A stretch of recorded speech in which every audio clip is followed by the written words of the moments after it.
Good day everyone, welcome. Getting the "we're having trouble with this transaction" message on PayPal. Here's the fix.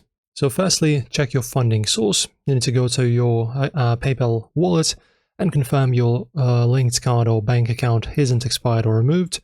Update any outdated billing info. Then, if you're using a card, switch to PayPal Balance or a different linked bank account. Some merchants block specific cards or prepaid methods. Then, you can try clearing cache and browser. If you're on desktop, you can just clear your browser's cache and cookies, or try a different browser. On mobile, you can force close the app and reopen it. Then, PayPal also may block payments if it detects location mismatches or anonymized IPs. So for that, turn off any VPN and try again.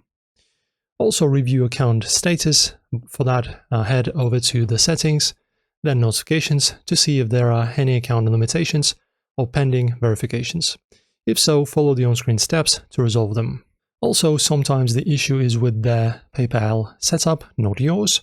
Try a different seller or reach out for an alternative payment link. And that's how to fix the PayPal trouble with this transaction error.